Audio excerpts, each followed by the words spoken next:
So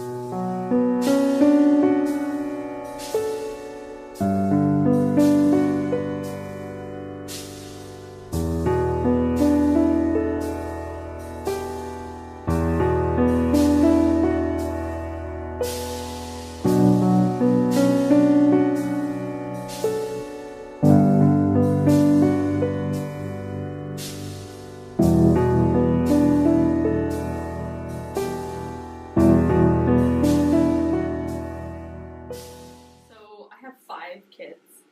Um, 2 of them are my birth children, and 3 of them are my adopted children.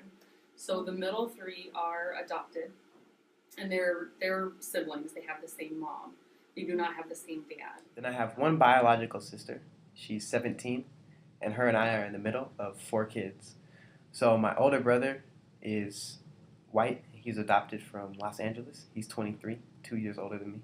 And my youngest sister is 13, and she was adopted from Congo, where my dad's from.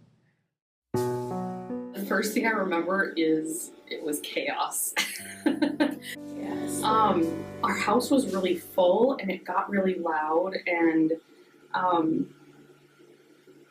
I remember thinking, like, oh my gosh, what have I done? Like, am I crazy? Am I out of my mind? I just brought 3 kids into my house. That's when I saw her, and I was like, oh, this is weird. I walked in to the office, and she had like stickers and stuff and bubbles, and I was like, what is this? And I was so confused. But she like would put stickers on my hand, and I was like, this is the weirdest thing I've ever seen. And I was like, is this like normal for them? Then I later found out like she did it again and again. I'm like, what is this deal with stickers on my hand and stuff? I'm like, this is gross. And I mean, like, it's cute, you know, like you put a sticker on a kid's hand and you're like, oh, good job, or whatever. But I was like, I'm horrified, like, I don't get it. So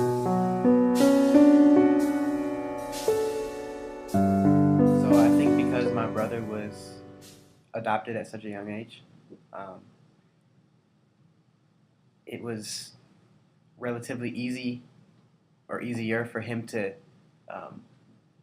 integrate into the family and, I guess, feel like he's part of the family. For my younger sister, though, I think it's been a lot harder to integrate into the family or to feel like she belongs, I guess, because she came here when she was 6, so she still has many memories of her biological parents, of her biological family, her brother back in Congo, and also she was so young, and so I think she doesn't fully understand why, or she's confused as to why she was given up for adoption. A lot of times she expresses feelings of she feels like her mom didn't want her, or she felt like certain family issues that they had were her fault. And so basically, I think there's just a lot of unanswered questions. What she'll do often is tell stories about back in Congo.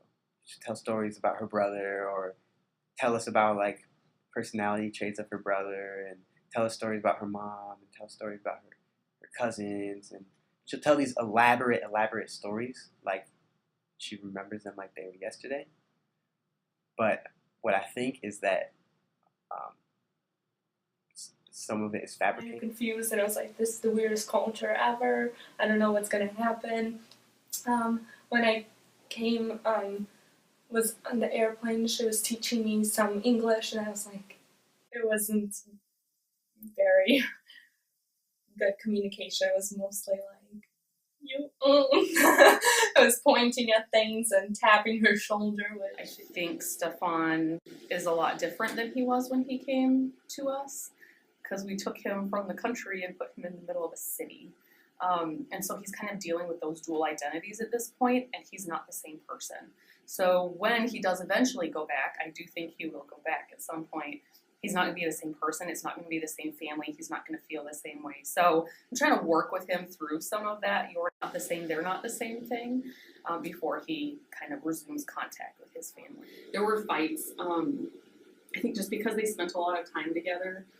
So sometimes they needed their space. And I think the other one is, one at some points was jealous of everything that they were getting and all of the attention they were getting. And so we had to be really careful about how much attention we gave him kind of individually, because he lost all of that when they came. So And there was a lot of conflict between us and Miriam, my adopted sister, when she first came.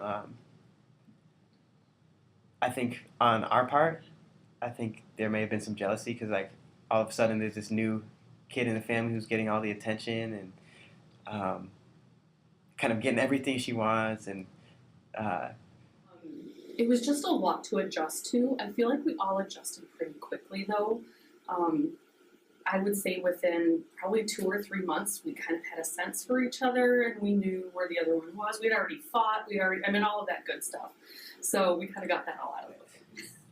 there definitely are still some problems, some issues, especially with her going through adolescence now. She's starting to question, like, who she is, and she's starting to think more about, more on a deeper, more adult level about her parents and her family situation back in Congo.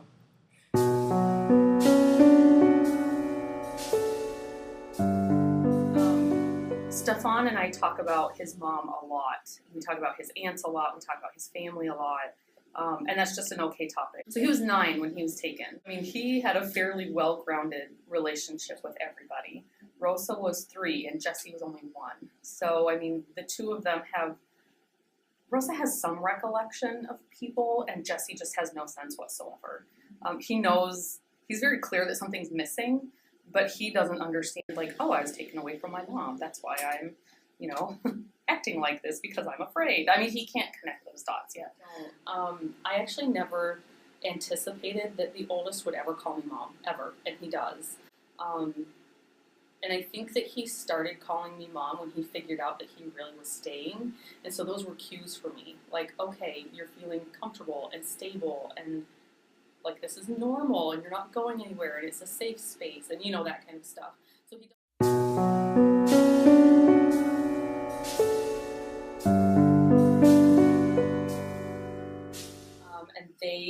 So he took Stefan to his friend's house and they were sledding in the backyard or something like that.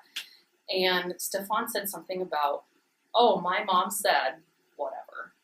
And Juan's friend stopped him and said, you mean your foster mom? Like that. And Juan looked at his friend and he was like, no, he said his mom. Come on, Stefan, let's go. And he turned around and left his friend. Coming into a new family and becoming part of it is very difficult. You don't feel like part of the family, you feel like an outsider for a long time. And I mean, I didn't even call my mom for the longest time. Yeah, so my sister definitely, she often expresses her feelings of not belonging, or I guess just just the sadness or frustration that she feels being adopted. Like sometimes she'll say to my parents she wishes that they never adopted her, or if she gets in a fight with one of us or with my parents, she'll say something like, "You're not my real parent." So I wish I had my real mom. Stuff like that. And something that I've noticed her doing recently is, for a long time she didn't show much interest really in knowing her family back in Congo. You have to know why you're doing it. If you're doing it to save a kid, don't adopt. If you're doing it because that's how you want to grow your family, then you can move forward. You really care about why you want kids in your house.